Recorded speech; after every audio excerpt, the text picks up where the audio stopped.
Gaming reviews done quick. What a terrible night to have a new episode of 1 Minute Rundown. I'm Octrinity, your host, and unlike some of the monsters out there, I do belong in this world.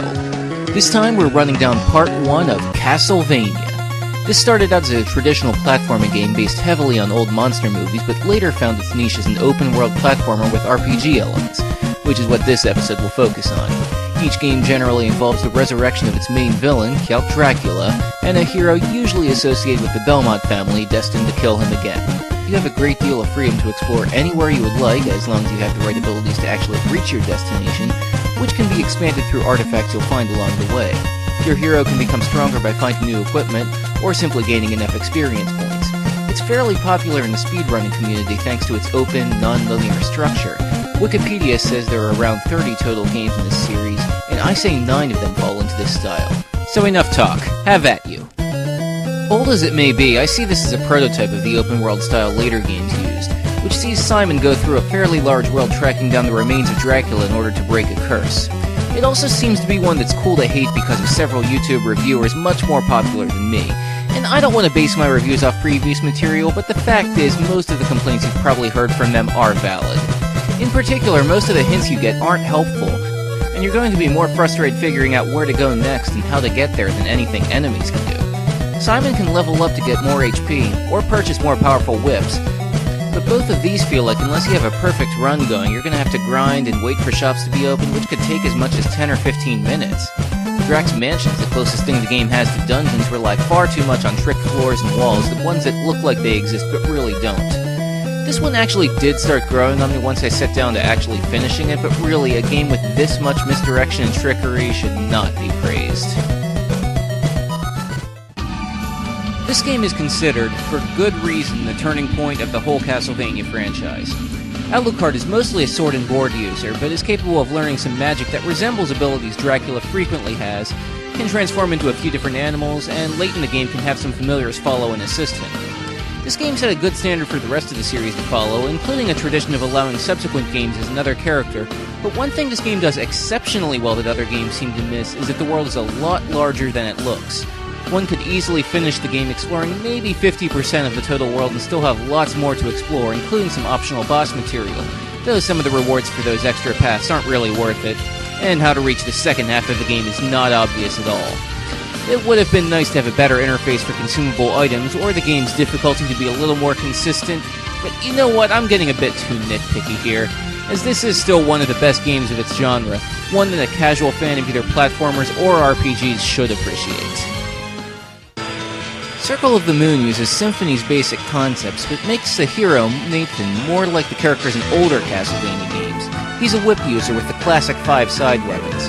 He also has the ability to combine 2 cards to provide some support effect, usually involving how your basic attack works, at the cost of consuming MP while it's active. There also seems to be a lot more emphasis on finding HP, MP, and heart upgrades than other games. For the most part, there are 2 things that I think should have been addressed here. 1, they've dropped all concepts of currency and shopping in favor of random drops for both equipment and cards, which not only makes the game's unbalanced difficulty more unbalanced, but could turn away players from finding some of the more interesting card combinations. 2, it feels like whenever you find a new plot-related item, it feels like you're going across the entire known castle just to find your next goal. In other words, you're going through the same terrain far too often. But really, those are my only serious issues with the game. So obviously it's not quite the successor to the previous game you were hoping for, but it does a lot more good than bad. On the other end of the spectrum, I thought this game was deliberately trying to be that worthy successor, but instead it came off as trying too hard to be Symphony of the Night, without realizing what made Symphony of the Night such an excellent game. I mean, it feels like it reuses a lot of material, including the variation of the same endgame twist, though it's presented differently. Now, it's certainly not a straight-up clone, as the hero of this game, Just, is exclusively a whip user and can combine his side weapons and magic, providing some special attacks that will quickly demolish nearly every basic enemy and waste away most bosses by the time you've exhausted your MP, which in turn makes the game a bit on the easy side even for the many optional bosses you'll find. But that's not my biggest beef here. The problem I have is the structure of the castle is so maze-like that it's fairly often you'll spend several minutes taking a path through only to find you can't proceed any further without some special ability, and have to head back.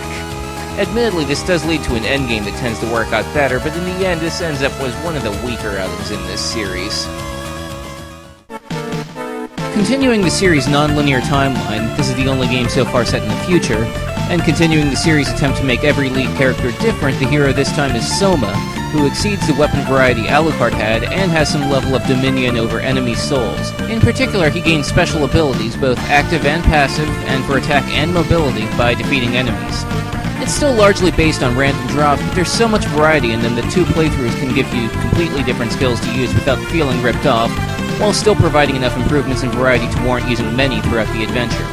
It's also a large step up in the level design, feeling a bit more on rails for the first hour or so, but opening up significantly later, and making some points you'll need to access fairly often easy to reach, though it also drops finding permanent stat upgrades anywhere. Compared to the rest of the series, it's a bit on the easy side, but difficulty stays at a reasonable curve throughout the game. If you ask me, Aria of Sorrow is hands down the best of the Game Boy Advance Castlevanias, but I have a feeling Konami may have felt that way too, because the next game is one of the rare direct sequels in this series and follows Soma for a second adventure, which mostly just tries to add on to last time. Same cast of characters and basic game mechanics, but a different castle and new enemies. However, the new features they add seem like there's some good and some bad.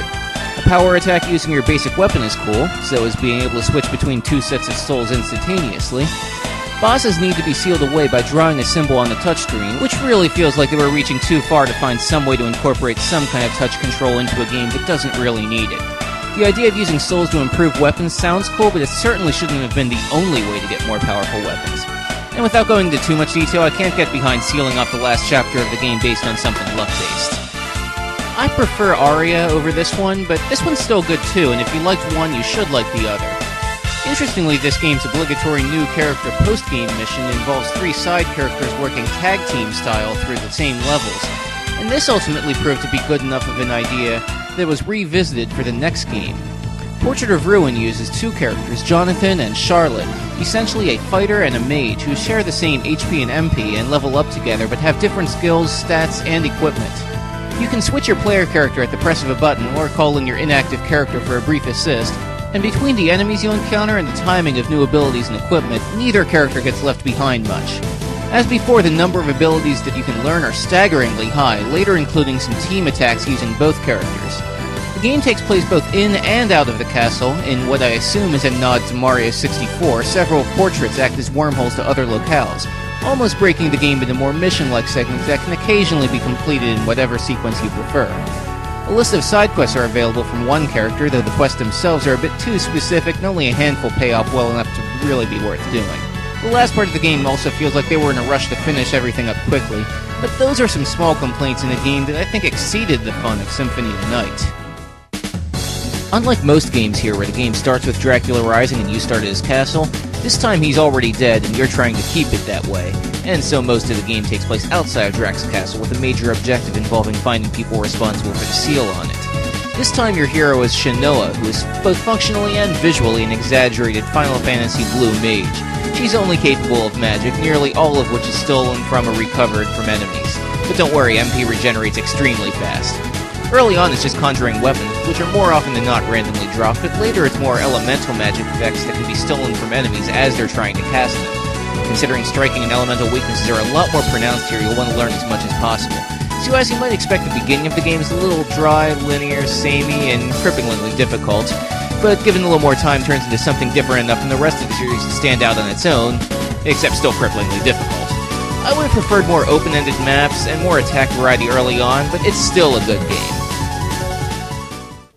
Lords of Shadow is an alternate continuity to the rest of the series, and this is a bit of a retelling of some previous games featuring new versions of Simon and Trevor Belmont, along with Alucard, who all have identical main weapons and for some reason share experience points, but have different side weapons and magics. However, it also feels like they decided to emphasize combat over exploration, with the game outright telling you where to find your next objective, and leaving just minor upgrades to health, magic, and experience available to find on your own. The combat's pretty close to how it was in the original Lords of Shadow, except downsized in 2 dimensions and with about 95% fewer quick-time events, and unfortunately the first 2 of those are about what's holding it back most, as it feels like your starting attacks work well enough to carry you through the game enough to only occasionally use anything else. I think the game physics engine needs some work too, with floaty jump physics and magnetic edge grabbing reminiscent of Smash Bros. Brawl. The attempt to make this more like other 2D Castlevanias isn't a total bust, but if you've already played Lords of Shadow, you're not going to get much out of this one. And we'll stop here for now. If you want to get your hands on these, well, none of these have become too expensive or hard to find in their original versions. The first two games I mentioned are available as digital downloads too, and the Mirror of Fate I played was adapted from a 3DS title. If you like these games, you'll probably also like the Metroid series, along with several one-shot games like Cave Story, Shadow Complex, and La Mulana. Of course, these are only a small part of the Castlevania franchise. In the not-so-distant future, I'll also be doing another episode of these on the older, more linear platforming style series pre-Symphony days, and another episode on the 3D outings. But in the interest of not flooding my show with too much of the same thing every time, check back soon for the next episode of 1 Minute Rundown. Before I get too far into starting another multi-parter, I'll revisit the series I haven't finished yet. See you then, and remember, the only thing necessary for evil to triumph is for good men to do nothing.